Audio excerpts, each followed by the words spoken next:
PK52, the Saturday morning meeting. Well, it's out. Everybody's talking about it. The Tundra Capstone Edition.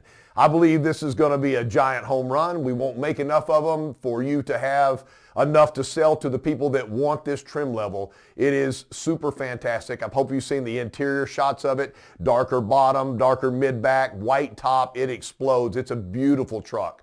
As I know, I want to talk about Tundra for a second and where we are with Tundra. Let's say approximately 165,000 Tundras will be made and sold out of the San Antonio plant this year. We've moved Tacoma out of the plant to increase Tundra production to an all-time record high. If you look at the average sale of the F-150, the Ford product, that runs around 900,000 units a year, non-COVID, non-chip years. So 165,000 best year ever versus 900,000. So it appears to me that we need to look at where our niche is and how to sell this truck. What are the positives and what might people say are the negatives? It's interesting. The people that have negative things to say about this truck have not analyzed this truck. So I want to talk over the next couple of weeks about some things that I thought were revolutionary on this truck. For example, we put electric power steering in this vehicle. I understand that's not a traditional truck steering. However, what kind of enhancements do you receive when you change the steering to a performance steering like that? For example, the steering is now part of the computer system. So if I'm pulling a trailer and in my trailer garage, I've selected a 20-foot enclosed trailer. Well, once I've put that in there, it programs throughout the system. Now the throttle knows I've got a trailer there because the throttle position has changed. Now the electronic control transmission with intelligence, the 10-speed transmission, now is alerted that I've got a 20-foot trailer back there. So my vehicle stability control is now linked in that now I've got a trailer back there, throttle position, wheel speed sensor, steering wheel position sensor, so it starts enhancing all the safety features and performance towing features of the vehicle. All of these are tied in to electric power steering. If I turn the steering wheel right here, then before the dynamics of the truck change, the computer system has already alerted everything necessary to let the truck know that's my intended path. If the vehicle starts to push because the trailer behind there is pushing understeer, then the anticipation of the weight of the trailer, the wheel speed, the throttle position sensor, the engine RPM sensor starts to eliminate the potential for understeer. Or for example, in a panic stop situation where I have a trailer swinging out, which is oversteer, then it has the ability to be able to correct these situations to handle that safety feature. I was talking to somebody on the phone the other day that called me for some information about the Tundra. You're welcome to. And they said, you know, I've got a customer who wants to decontent the truck to get the price and get the truck the way they want it. And I said, well, what are they pulling? They said horses. And I thought for a second, what if one of the horses was a horse of your daughter or your son? Let's say it's your daughter. You know, what is the value of that horse for your daughter? I mean, is it measurable in dollars? So why would you not want to know exactly how this truck is going to provide a safe environment for not only people in the vehicle, but that prized possession that's in that trailer? This is a phenomenal feature that goes on the truck. And I've only touched the tip of the iceberg of what that can control. I'll do that over the next couple of weeks. I want to pick a price range. I want to pick a $60,000 Tundra. I can buy one for more than that.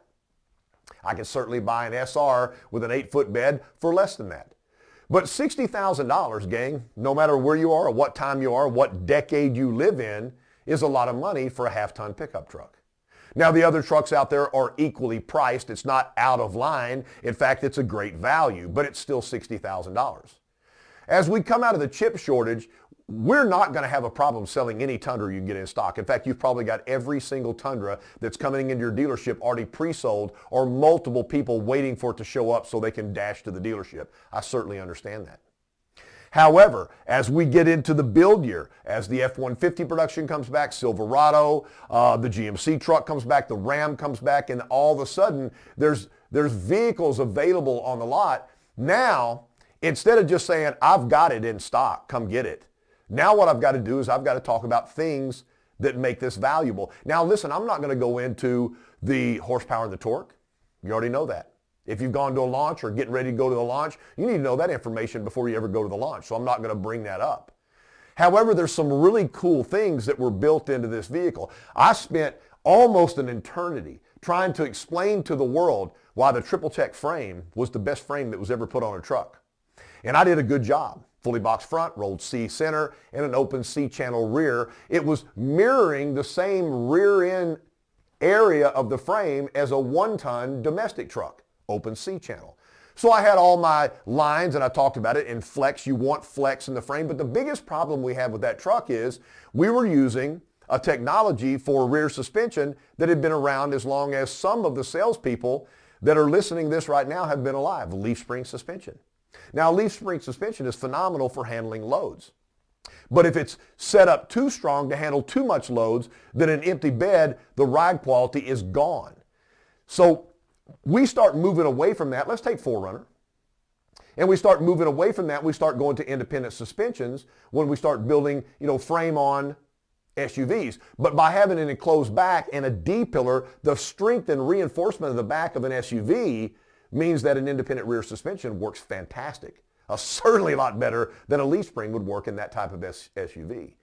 So what the design team did with the Tundra is they designed a fully boxed frame. Now, once they've increased the strength of that truck frame 20% in the front and increased the strength to 10% in the back. And let me explain something to you. It didn't just turn out to be 20% and 10%. That's where they wanted it. Do it using the Dejima new welding process. They could have made it 50% stronger in the front and 30% stronger in the back, but 20 and 10 is where they wanted to be. And then what they did is they put a multi-link coil suspension in the rear. And it's patterned and fit to be able to work within this frame to give you the best overall ride quality on-road and off-road. Now, we're kind of mirroring what Dodge has done in the Ram years ago. They have a single coil rear in the back. We have a dual purpose and a dual rate spring in the back. So we've designed the rear suspension to handle a load. And we've also designed the rear suspension to handle that truck perfect road conditions and ride quality without a load.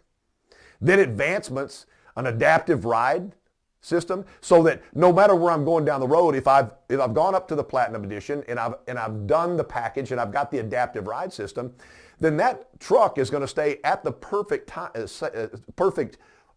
rate of suspension regardless of what you're pulling, towing, or where you're driving. I think that's fantastic. Can I turn that off? Certainly. You can turn it off by going to the manual mode and selecting maybe the low or the high based upon what you're doing. So you can control that ride situation or that adaptive ride system. Some of the amazing features we could talk about forever, but when you're driving down the road, a truck is not really aerodynamic. You've got an open bed in the back. You've got a giant, you've got a lifted vehicle that's in the air. And the higher you get a vehicle off the air, the more aerodynamic it's not, the more air it's forced. So you could go with old school, like some people have done. You could bolt on a front air dam. When you bolt on that front air dam that lowers below the front fender, then what that does is it actually manages the airflow better. And so the air dam system that we have on the new Tundra increases the aerodynamic efficiency by 5%, which is going to increase highway fuel efficiency.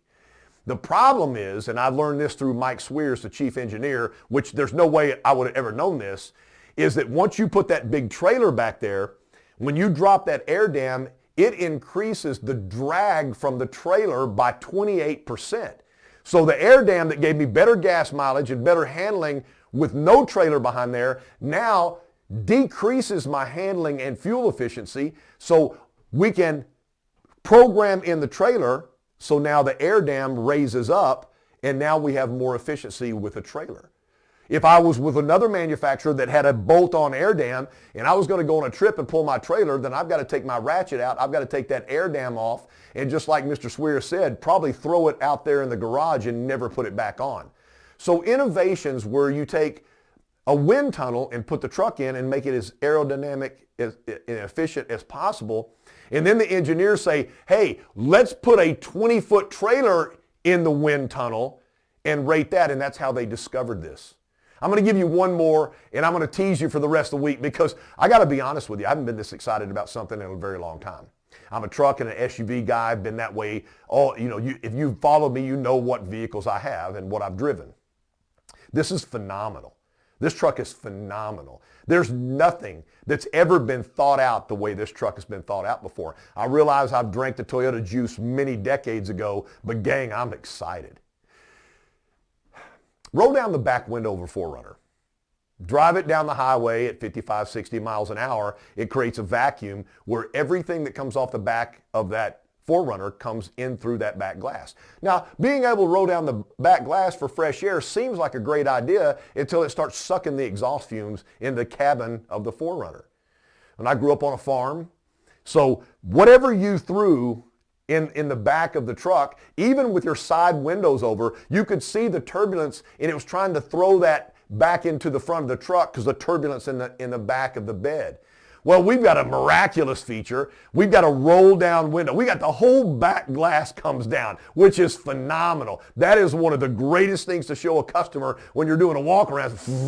Window goes down. Go check that out. Now, you've got some empty soda cans, some grass clippings. Maybe you went out and got some mulch in your truck and you're whipping down through the town. You got 45 miles an hour. You go, man, it's beautiful outside. You roll that back glass down and now you're wearing whatever was in the back of the truck because it just sucks right in the cabin along with all of the exhaust fumes. I don't know if you've heard this or not, but the design team, the engineering team has taken the top of the cab back by the brake light.